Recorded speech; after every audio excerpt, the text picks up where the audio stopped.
નમસ્કાર. આજના વર્ચ્યુઅલ ક્લાસમાં આપનું હાર્દિક સ્વાગત છે. આજે આપણે આઈટીઆઈ અંતર્ગત ચાલતા ડીસી ટ્રેડના લેસન પરમનન્ટ વે, સ્લીપર્સ અને બેલાસ્ટ વિશે સમજીશું. કાયમી પથ, સ્લીપર્સ અને બેલાસ્ટ. પરિચય. કાયમી પથ એ રેલ, સ્લીપર, બેલાસ્ટ અને સબગ્રેડનું સંયોજન છે.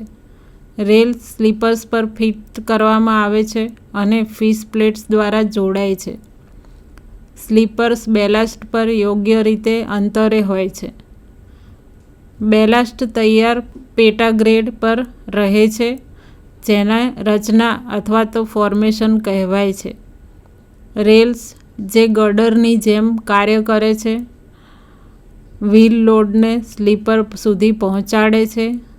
સ્લીપર્સ તેને બેલાસ્ટમાં વિતરિત કરે છે, જે સ્લીપર્સ પોઝિશન ધરાવે છે અને રચના પર ભારનું વિતરણ કરે છે. અહીંયા ફિગરમાં દર્શાવેલ છે પરમનન્ટ વેની આકૃતિ, જેમાં સ્લીપર્સ, ફોર્મેશન બેડ, રેલ્સ વગેરે જોઈ શકો છો. સારા ટ્રેકની આવશ્યકતા. 1. તેમાં સાચો અને એક સમાન ગેજ હોવો જોઈએ. 2. સીધા ટ્રેક પર 2 રેલનું યોગ્ય સ્તર હોવું જોઈએ. 3. તેમાં ચોક્કસ માત્રામાં સ્થિતિસ્થાપકતા હોવી જોઈએ. 4. તેમાં સંપૂર્ણ ડ્રેનેજ સિસ્ટમ હોવી જોઈએ. 5. જોઈન્ટ, પોઈન્ટ અને ક્રોસિંગની ડિઝાઇન હોવી જોઈએ. 6. ટ્રેકનું સંરેખણ યોગ્ય હોવું જોઈએ. 7. ટ્રેક એવી રીતે ડિઝાઇન કરવો જોઈએ કે ટ્રેનનો ભાર તેના પર સમાનરૂપે વિતરિત થવો જોઈએ. 8. રિપેર અને રિપ્લેસમેન્ટની પર્યાપ્ત જોગવાઈ અને નુકસાનના ભાગનું નવીનીકરણ પ્રદાન કરવું જોઈએ. ટ્રેક અથવા કાયમી માર્ગનો સમાવેશ થાય છે, જેમાં નીચે મુજબ છે. 1. Rails. 2. Rail fastening. 3. Sleepers. 4. Ballast. ટ્રેકના દરેક ઘટકોમાં કરવા માટે મૂળભૂત કાર્ય હોય છે. રસ્તો એટલે કે કાયમી માર્ગનું બાંધકામ. 3 તબક્કામાં નવો ટ્રેક બનાવવામાં આવ્યો છે. 1. એલાઇનમેન્ટ નક્કી કર્યા પછી ટ્રેકનું કામ શરૂ કરવું. 2. અર્થવર્કની પ્રક્રિયા કટિંગ અથવા એમ્બેકમેન્ટમાં શરૂ થાય છે. બંધ રચના કાં તો ચાલુ હોઈ શકે છે. 3. યોગ્ય ડ્રેનેજ જાળવવું. વિસ્તારમાં સૌથી વધુ પૂરના સ્તરથી ઉપરના પાળાની ઊંચાઈ 60 સેન્ટીમીટર કરતાં ઓછી ન હોવી જોઈએ. 4. પાળાની બાજુનો ઢોળાવ સરેરાશ જમીનમાં હોઈ શકે 2:1 અને કટિંગમાં તે 1:1 થી 1:5:1 હોઈ શકે છે. 5. પૃથ્વીને પાળામાં નાખ્યા પછી યાંત્રિક ઉપકરણોનો ઉપયોગ કરીને એકત્રીકરણની પ્રક્રિયા શરૂ કરો, પરંતુ એકીકૃત કરતી વખતે પાણીનો જથ્થો વપરાય છે. 6. ફોર્મેશનને ઓછામાં ઓછા 2 ચોમાસા સુધી ખુલ્લું રાખવું જોઈએ. પ્લેટ મૂકવી. 1. પ્લેટ બિછાવવી એ તૈયાર ફોર્મેશન એટલે કે રચના ઉપર રેલ્સ અને સ્લીપર્સ નાખવાની પ્રક્રિયા છે. 2. સામાન્ય રીતે 2 થી 3 ચોમાસા પછી બેલાસ્ટ નાખવામાં આવે છે. 3. પ્લેટ નાખવાનું કામ 3 અલગ અલગ પદ્ધતિ દ્વારા કરવામાં આવે છે, જેમાં 1 છે ટ્રામ લાઇન અથવા બાજુની પદ્ધતિ. 2. ટેલિસ્કોપિક પદ્ધતિ. અને 3. અમેરિકન પદ્ધતિ. બેલાસ્ટને બિછાવવી. 1. બેલાસ્ટના લોડ કરેલા વેગનને સ્થળ પર લઈ જવામાં આવે છે. 2. બેલાસ્ટને ટ્રેકની સાથે યોગ્ય અંતરાલોમાં ઢગલામાં ઉતારવામાં આવે છે. 3. ટ્રેક પર બેલાસ્ટનો ફેલાવો બેલાસ્ટ ટ્રેનો દ્વારા કરવામાં આવે છે અને પેકિંગ શ્રમદળ દ્વારા કરવામાં આવે છે. 4. બ્રોડ ગેજ માટે બેલાસ્ટની લઘુત્તમ ઊંડાઈ 20 સેમી હોવી જોઈએ. રેલવે માર્ગ ટ્રેકનો ક્રોસ સેક્શન. પાળાની ટોચ અને કટિંગના ફ્લોરને ફોર્મેશન તરીકે ઓળખવામાં આવે છે, જેના ઉપર પાટા નાખવામાં આવે છે.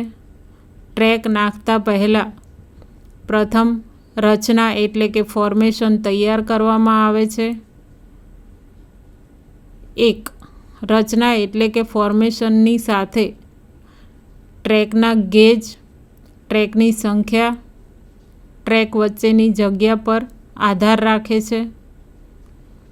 પાળા અને કટિંગમાં બાજુના ઢોળાવ જમીનની સ્થિતિને અનુરૂપ હોવા જોઈએ. 2. જો શક્ય હોય તો બંધની બાજુઓ પર અને રેલના પાણીને વહન કરવા માટે પૂરતા પ્રમાણમાં નાળાઓ કાપવા જોઈએ. 3. ભારતીય રેલવે બોર્ડે નીચેની ભલામણ કરી છે.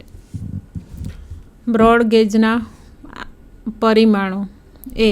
ટ્રેકના કેન્દ્રથી કેન્દ્રનું ન્યૂનતમ અંતર બરાબર 4.725 મીટર. બી. પાળામાં ફોર્મેશનની લઘુત્તમ પહોળાઈ 6.10 મીટર. સી. કટિંગમાં લઘુત્તમ ફોર્મેશન પહોળાઈ 5.49 મીટર. ડી. પાળામાં ફોર્મેશનની લઘુત્તમ પહોળાઈ 10.82 મીટર. ઈ. કટિંગમાં લઘુત્તમ ફોર્મેશનની પહોળાઈ 10.058 મીટર. સ્લીપર્સ. જેના પર તે બિછાવી શકાય એવા નિશ્ચિત રેલ્સને કેટલાક સપોર્ટની જરૂર હોય છે.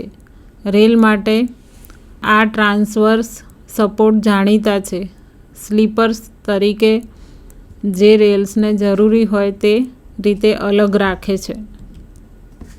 સ્લીપર્સનું કાર્ય. તે રેલ્સને યોગ્ય ગેજ પર ધરાવે છે. 2. તે ટ્રેનના ભારને રેલમાંથી બેલાસ્ટમાં સ્થાનાંતરિત કરે છે. 3. તે ટ્રેકને સ્થિરતા પ્રદાન કરે છે. 4. તે ગીચ રેલ વચ્ચે સ્થિતિસ્થાપક માધ્યમ તરીકે કાર્ય કરે છે. 5. તે રેલ્સને યોગ્ય રીતે પકડી રાખે છે. સારા સ્લીપર્સની આવશ્યકતા. 1. તેઓએ સાચો ગેજ જાળવી રાખવો જોઈએ. 2. રેલ એવી હોવી જોઈએ કે તેને સરળતાથી ઠીક કરી શકાય અને તેને ખસેડ્યા વિના સ્લીપર્સમાંથી બહાર કાઢી શકાય. 3. તેઓએ રેલ માટે પૂરતો બેરિંગ વિસ્તાર પૂરો પાડવો જોઈએ. 4. તેઓ ભાર હેઠળ બીમ તરીકે કામ કરવા માટે પૂરતા પ્રમાણમાં મજબૂત હોવા જોઈએ. 5. તેમની પાસે સ્થિરતા માટે પૂરતું વજન હોવું જોઈએ. 6. તેનો જાળવણી ખર્ચ પ્રારંભિક તેમજ આર્થિક હોવો જોઈએ. 7. તેઓ ખૂબ જ ભારે કે વજનમાં ઓછા ન હોવા જોઈએ. સ્લીપર્સના પ્રકાર. ભારતીય રેલવેમાં વિવિધ પ્રકારના સ્લીપર્સનો ઉપયોગ થાય છે. સ્થાન અને સામગ્રીના આધાર પર સ્લીપર્સના પ્રકાર. એ. સિંહણ sleepers. B. Transverse sleepers. C. રેખાંશ સ્લીપર્સ. રેખાંશ સ્લીપર્સ આ પ્રકારના સ્લીપર્સના પ્રારંભિક સ્વરૂપો છે. આ રેલની સમાંતર મૂકવામાં આવેલા પથ્થરોના સ્લેબ અથવા તો લાકડાના ટુકડાઓમાંથી બનેલા હોય છે. ટ્રાન્સવર્સ સ્લીપર આ અન્યથા ક્રોસ સ્લીપર્સ તરીકે ઓળખાય છે અને હવે સમગ્ર વિશ્વમાં ઉપયોગમાં લેવાય છે. આ રેલ્સ હેઠળ જમણા ખૂણા પર મૂકવામાં આવે છે. બ્રોડ ગેજ મીટર ગેજ માટે સ્લીપર્સ વચ્ચે મહત્તમ અંતર 500 mm, 300 mm અને 250 mm છે. સામગ્રી પર આધાર રાખીને ભારતીય રેલવેમાં તેમની ઉપલબ્ધતા, યોગ્યતા, અર્થતંત્ર અને ડિઝાઇનના આધારે વિવિધ પ્રકારના સ્લીપર્સનો ઉપયોગ કરવામાં આવે છે. બાંધકામની સામગ્રીના આધારે સ્લીપર્સના વિવિધ પ્રકારો નીચે મુજબ છે. એક છે લાકડાના સ્લીપર. આ સખત લાકડામાંથી બનેલા હોય છે, જેમ કે સાગનું લાકડું, ગુલાબ વગેરે. લાકડાના સ્લીપર્સ સસ્તા, ઉત્પાદનમાં સરળ, ભારે અને વધુ ઝડપ માટે ઉપયોગી છે. તેનું સેવાયોગ્ય આયુષ્ય 12 થી 15 વર્ષ હોય છે. અહીંયા વુડન સ્લીપરની બ્રોડ ગેજ મુજબ સાઇઝ આપેલી છે, જેમાં બ્રોડ ગેજની સાઇઝ 275 બાય 25 બાય 13 mm છે. બેરિંગ એરિયા 4645 અને એપ્રોક્સિમેટ વેઇટ 73 અને 56. મીટર ગેજ માટે 180 by 20 by 11.5 centimetre. Bearing area 3096 અને એપ્રોક્સિમેટ વેઇટ 33 અથવા 26. Narrow gauge size 150 by 18 by 11.5 centimetre. Bearing area 2100 અને એપ્રોક્સિમેટ વેઇટ ઇન કેજી 24 અથવા 19.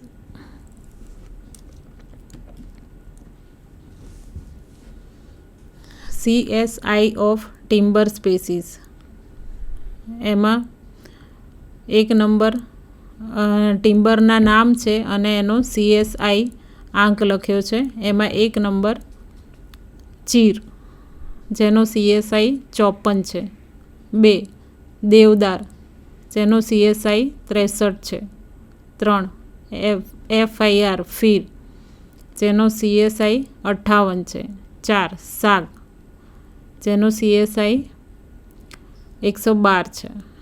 5 ટીક, જેનો CSI 82 છે. લાકડાની યોગ્યતા CSI નંબર એટલે કે કમ્પોઝિટ સ્લીપર ઇન્ડેક્સ દ્વારા દર્શાવવામાં આવે છે. મોટાભાગે વપરાતું લાકડું સાગ છે. ટિમ્બર એટલે કે લાકડાના સ્લીપર્સના ફાયદા નીચે મુજબ છે. 1. ટિમ્બર સ્લીપર્સ માટે ફિટિંગ ઓછા અને સરળ છે. 2. તેઓ તમામ પ્રકારના બેલાસ્ટ માટે યોગ્ય છે. 3. તેઓ ડિઝાઇન મૂકવા, રિલે, પેક, લિફ્ટ અને જાળવણી માટે સરળ છે. 4. તેઓ ઓછા ઘોંઘાટવાળો ટ્રેક આપે છે, કારણ કે તેઓ સક્ષમ છે ભારે ફરતા ભારને કારણે આંચકો અને સ્પંદનોનો પ્રતિકાર કરે છે. 5. તેઓ એકંદરે આર્થિક છે. 6. પોઇન્ટ અને ક્રોસિંગ પુલ, રાખ, ખાડા વગેરે જગ્યાએ તેનો ઉપયોગ થાય છે. 7. તેઓ ટ્રેક સર્કિટિંગને પરવાનગી આપે છે, કારણ કે તેઓ સારા ઇન્સ્યુલેટર છે. 8. જ્યારે આ સ્લીપર્સનો ઉપયોગ કરવામાં આવે ત્યારે ડેરેલમેન્ટ દરમિયાન નુકસાન ઓછું થાય છે. 9. તેનો ઉપયોગ તેમના મોટા બેરિંગ વિસ્તારને કારણે યીલ્ડિંગ ફોર્મેશન પર થઈ શકે છે. 10. લાકડાના સ્લીપર સાથે ગેજને પહોળું કરવું શક્ય છે. લાકડાના સ્લીપર્સના ગેરફાયદા નીચે મુજબ છે. 1. ગેજને જાળવવું મુશ્કેલ છે. 2. અન્ય પ્રકારના સ્લીપર્સની સરખામણીમાં જાળવણી ખર્ચ વધુ છે. 3. ટિમ્બર સ્લીપર્સનો ઉપયોગી સમયગાળો અન્ય પ્રકારના સ્લીપર્સની તુલનામાં ઓછો હોય છે. 4. તેઓ તેમની સ્થિતિથી સરળતાથી વિક્ષેપિત થઈ જાય છે. 5. તેઓ વિવિધ કારણોસર ઘસારો અને ક્ષીણ થઈ જાય છે. વાઇટનન્સ, વર્મિન્સ, રેલ કટિંગ, વોર્પિંગ જેવા દળો, ક્રેકિંગ વગેરે પણ તેમાં થઈ શકે છે. 6. તેમને આગથી રક્ષણ માટે વિશેષ સારવારની જરૂર હોય છે. 7. તેઓ ઓછું સ્ક્રેપ મૂલ્ય ધરાવે છે. 2. Steel sleepers. સ્ટીલ સ્લીપર્સ વ્યાપક છે, ઉત્તમ પરિણામો સાથે ભારતીય રેલવેમાં વપરાય છે. 3. Cast iron sleepers. Cast iron sleepers ભારતીય રેલવેમાં વ્યાપક પ્રમાણે ઉપયોગમાં લેવાય છે. તેઓ ઉત્પાદન માટે પણ સરળ છે અને તેમનું સેવા આયુષ્ય લગભગ 50થી 60 વર્ષ સુધીનું હોય છે. અહીંયા સ્ટીલ સ્લીપર્સની એક ફિગર દર્શાવેલી છે.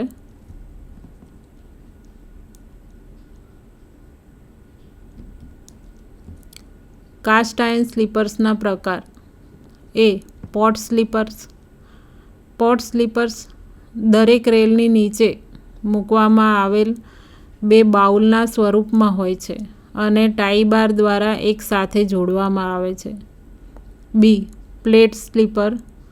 તેમાં 851 mm બાય 254 mmની પ્લેટનો સમાવેશ થાય છે, જેમાં રેલની સમાંતર 254 mm બાજુ હોય છે.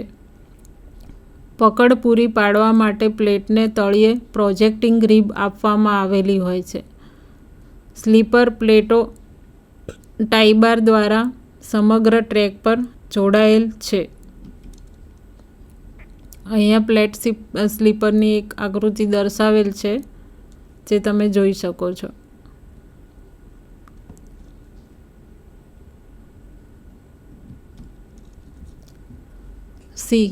CST sleepers. Central standard trial 9.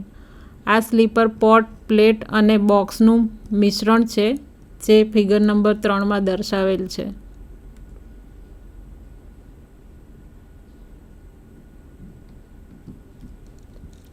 પ્રબલિત concrete sleepers. RCC sleepers 2 પ્રકારના હોય છે. પ્રથમ પ્રકાર લાકડાના સ્લીપર્સ જેવો હોય છે અને બીજો પ્રકાર RCC સ્લેબને ટાઈ-બાર વડે એકસાથે જોડવામાં આવે છે. બેલાસ્ટ. તે તૂટેલા પથ્થર, મુરમ અથવા અન્ય કોઈપણ સામગ્રીનું સ્તર છે જે સ્લીપરની નીચે અને તેની આસપાસ મૂકવામાં આવે છે, જે સ્લીપર્સથી ફોર્મેશન એટલે કે રચના સુધીના ભારને વિતરિત કરે છે અને ડ્રેનેજ પ્રદાન કરે છે, તેમજ ટ્રેકને બાજુની અને રેખાંશ સ્થિરતા પ્રદાન કરે છે. અહીંયા આકૃતિમાં રેલનો સેક્શન આપેલો છે, જેમાં તમે બેલાસ્ટની રચના જોઈ શકો છો.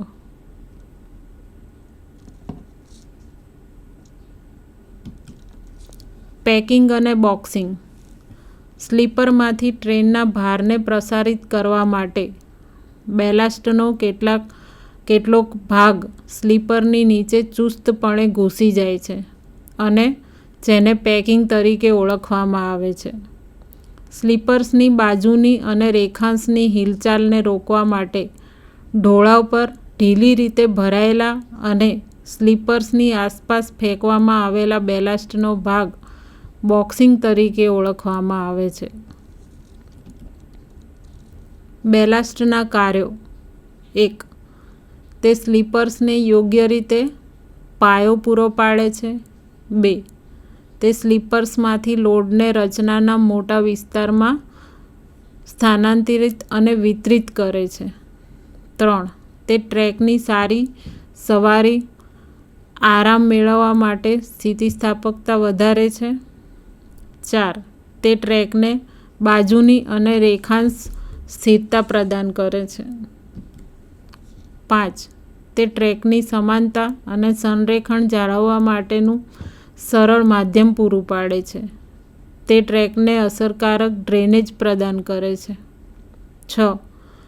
તે રચના એટલે કે ફોર્મેશનની ટોચની સપાટીને સુરક્ષિત કરવામાં મદદ કરે છે. 7. તે ટ્રેકની અંદર નીંદણના વિકાસને અટકાવે છે. સારા બેલાસ્ટની લાક્ષણિકતાઓ: 1. તે સખત, અઘરું અને વિયર પ્રતિરોધક હોવું જોઈએ. 2. તે ફરતા ભાર હેઠળ કચડી ન જવું જોઈએ. 3. તે નોન પોરસ અને પાણીને શોષતું ન હોવું જોઈએ. 4. તે સસ્તું, સરળતાથી ઉપલબ્ધ હોવું જોઈએ. 5. તેની પર્યાપ્ત સ્થિતિસ્થાપકતા હોવી જોઈએ. 6. તેની આડી ચળવળને રોકવા માટે સ્લીપર્સ પર પૂરતી પકડ હોવી જોઈએ. 7. તે પાણીની સારી ડ્રેનેજ પ્રદાન કરવી જોઈએ. બેલાસ્ટની સામગ્રી: બેલાસ્ટ માટેની સામગ્રી જે સામાન્ય રીતે ભારતીય રેલવેમાં વપરાય છે તેમાં 1 છે તૂટેલા પથ્થર, 2 કાંકરી, 3 રેતી, 4 એશ, 5 મુરમ, 6 કંકર, 7 બ્રિકબેટ, 8 અર્થ બેલાસ્ટ અને 9 સ્લેબ. બેલાસ્ટ માટેની શ્રેષ્ઠ સામગ્રી બિન-છિદ્રાળુ, સખત અને કોણીય પથ્થર છે અને તેથી પથ્થરની બેલાસ્ટનો ઉપયોગ તમામ મહત્વપૂર્ણ ટ્રેક પર થાય છે. એમાં એક બ્રોકન સ્ટોન એટલે કે તૂટેલા પથ્થર તે સૌથી મોંઘો પરંતુ શ્રેષ્ઠ પ્રકારનો બેલાસ્ટ છે. તેની ઉચ્ચ આંતરલોકિંગ ક્રિયાને કારણે તે યોગ્ય સંરેખણમાં ટ્રેકને પકડી રાખે છે. 2 કાંકરી તે સરળ ગોળાકાર ટુકડાઓ ધરાવે છે અને નદીના પટમાંથી મળી આવે છે. 3 રેતી તેનો ઉપયોગ બિન-મહત્વપૂર્ણ રેખાઓ અને સાઇડિંગ્સ પર થાય છે અને માર્શલિંગ યાર્ડમાં થાય છે. 4 મુરમ તે લેટેરાઇટ વિઘટન દ્વારા મેળવવામાં આવે છે અને તેનો ઉપયોગ બિન-મહત્વપૂર્ણ રેખાઓ અને સાઇડિંગ્સ પર થાય છે. 5 કોલસાની રાખ એટલે કે એશ આ સ્ટીમ એન્જિનમાંથી મેળવેલ કચરો છે. તેનો ઉપયોગ ફક્ત સાઇડિંગ અને બિન-મહત્વપૂર્ણ રેખાઓમાં થાય છે. 6 કંકર આ અશુદ્ધ ચૂનાના પથ્થરના રૂપમાં છે અને પ્રતિબંધિત સ્થળો પર ઉપયોગમાં લેવાય છે. બળી ગયેલી ઈંટો પર સારી બેલાસ્ટ સામગ્રી ઉપલબ્ધ નથી.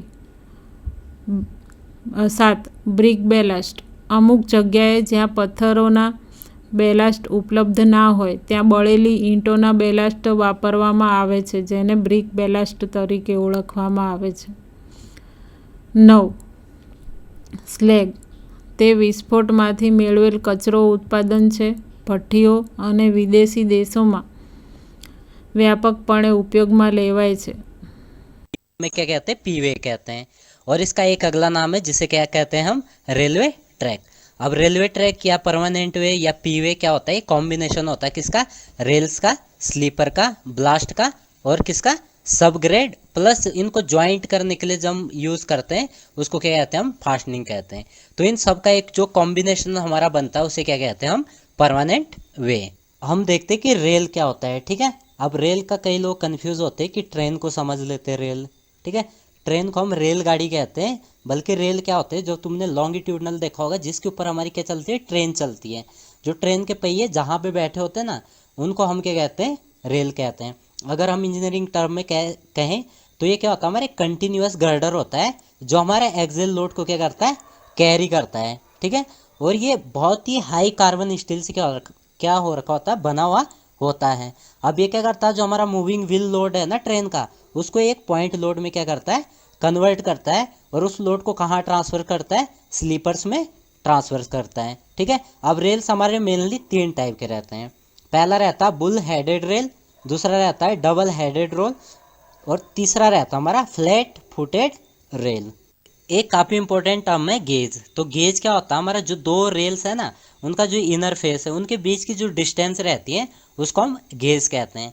देखो अब इस टाइप के हमारे कितने 4 टाइप के गेज होते हैं। एक तो होता है ब्रॉड गेज, जिसकी जो लेंथ रहती है वो रहती है 1.676 मीटर। लेंथ बोले नहीं, विड्थ बोल सकते हैं हम इसे, ठीक है।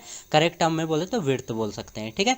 एक रहता है हमारा नैरो गेज, जिसकी जो विड्थ रहती है वो रहती है 0.762 मीटर। और तीसरा रहता है हमारा मीटर गेज, जिसकी जो विड्थ रहती है वो रहती है 1 मीटर। और जो हमारा चौथा रहता है उसको क्या कहते हैं, हम लाइट गेज या फेदर ट्रैक कहते हैं, जिसकी जो हमारी विड्थ रहती है वो रहती है 0.610 मीटर। देखते हैं हम स्लीपर क्या होता है, ठीक है।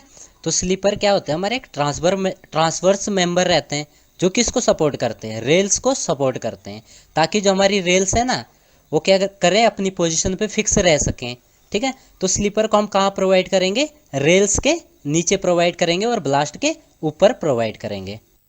अब देखो हम देखेंगे कि फंक्शन ऑफ स्लीपर्स क्या क्या होते हैं।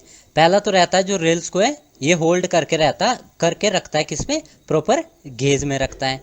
दूसरा काम क्या करता है, रेल के थ्रू जो लोड आता है उसको ये ब्लास्ट में क्या कर देता है, ट्रांसफॉर्म कर देता है। तीसरा काम क्या करता है, ये सपोर्ट करता है और फिक्स करता है रेल्स को प्रॉपर पोजीशन में, जिस पोजीशन पे हमें चाहिए। चौथा काम क्या करती है, रेल को प्रॉपर लेवल में और स्ट्रेट ट्रैक में क्या करता है, इसे सपोर्ट करता है या कीप करके रखता है या कीप करता है, ठीक है। और उसके बाद एक प्रॉपर सुपर एलिवेशन कर्व पे प्रोवाइड करता है। पांचवा काम क्या करता है, इलास्टिक मीडियम प्रोवाइड करता है रेल्स और ब्लास्ट के बीच में। और जो छठा काम है, ये जो परमानेंट वेव होता है ना उसको स्टेबिलिटी प्रोवाइड करता है। अब देखेंगे जो स्लीपर्स होते हैं हमारे वो कितने टाइप के होते हैं, ठीक है। तो मटेरियल के हिसाब से इनको 4-5 टाइप में डिवाइड किया हुआ है। जैसे हमारा रहता है वुडन स्लीपर रहता है, स्टील स्लीपर रहते हैं, कास्ट आयरन स्लीपर रहता है, और आरसीसी स्लीपर रहता है, और एक प्री स्ट्रेस कंक्रीट स्लीपर रहता है। अब हम देखेंगे कि ब्लास्ट क्या होता है। तो ब्लास्ट तो हमारा क्या रहता है, जो आप लोगों ने अगर रेलवे ट्रैक देखा होगा तो वहाँ पे जो स्टोन रहते हैं ना, टूटे हुए टुकड़े टुकड़े टाइप के, या कोई और दूसरा सुइटेबल मटेरियल हो सकता है। तो कुल मिला के हम कह सकते हैं कि ब्लास्ट क्या रहता है, हमारे एक ग्रेनुलर मटेरियल रहता है, जिसको हम कहाँ प्रोवाइड करते हैं, रेलवे फॉर्मेशन के टॉप पे प्रोवाइड करते हैं, या फिर जो स्लीपर है उसके अराउंड हम क्या करते हैं, उसे प्रोवाइड करते हैं। अब हम देखेंगे कि ब्लास्ट के क्या क्या फंक्शन रहते हैं, मतलब हम ब्लास्ट को क्यों यूज़ करते हैं। तो पहली बात ये क्या करता है, जो स्लीपर है ना उसको होल्ड करके रखता है एक जगह पे, ताकि वो क्या करे, हमारा मूव ना करे, ना ही ऊपर नीचे, ना ही दाएं बाएं, मतलब ना ही लेटरली मूवमेंट हो, ना ही लॉन्गिट्यूडनल मूवमेंट हो। दूसरा बात क्या होता है, ये एक्सेल लोड को क्या करता है, डिस्ट्रीब्यूट करता है, कहाँ से, स्लीपर से लेके जो लार्ज एरिया ऑफ फॉर्मेशन होता है उसमें, मतलब स्लीपर से लोड लेगा और जो हमारा फॉर्मेशन के एरिया उसमें क्या करेगा, डिस्ट्रीब्यूट कर देगा। तीसरा काम क्या करता है, ये जो ट्रैक है उसको ये भी इलास्टिसिटी क्या करता है, प्रोवाइड करता है, ठीक है। चौथा काम क्या करता है, ये easy means of maintaining provide करता है, मतलब करेक्ट लेवल पे, जैसे 2 रेल्स है ना उनको एक लेवल पे क्या करता है, बनाए रखता है। ये काम स्लीपर भी करता है, बट इसकी हेल्प कौन करता है, ब्लास्ट करता है। और जो पांचवा काम है जो काफ़ी सही है, वो क्या है, हमारा जो रेन वाटर आ रहा है उसको ड्रेन करता है, मतलब रेन वाटर को वहाँ पे हमारा जमा नहीं होने देगा। और जो छठा इसका फंक्शन रहता है वो रहता है कि वहाँ पे हमारा घास फूस या वीड्स को क्या करेगा, ये जमने नहीं देगा, मतलब उसको प्रिवेंट करेगा ग्रोथ ऑफ वीड्स को। अब देखते हैं हम टाइप ऑफ ब्लास्ट क्या क्या होता है, मतलब कि हम जो मटेरियल यूज़ करते हैं ब्लास्ट में वो क्या क्या हो सकता है। पहली बात है हम पत्थर के छोटे छोटे टुकड़े यूज़ कर सकते हैं। दूसरा हम ग्रेवल यूज़ कर सकते हैं, ग्रेवल एक टाइप की सॉइल होती है। सैंड यूज़ कर सकते हैं, ये भी एक टाइप की सॉइल हो सकती है, ठीक है। चौथा हम एशेज यूज़ कर सकते हैं, ठीक है। पांचवा हम कंकड़ यूज़ कर सकते हैं। छठा हम मोरम यूज़ कर सकते हैं। सातवां हम ब्लास्ट फर्नेस स्लैग यूज़ कर सकते हैं। आठवां हम ब्रिक ब्लास्ट यूज़ कर सकते हैं। और नौवां हम कोई भी और अदर अर्थ मटेरियल यूज़ कर सकते हैं। તો મિત્રો આજે આપણે પરમનન્ટ વે, બેલાસ્ટ અને સ્લીપર્સ વિશે શીખ્યા. નમસ્કાર.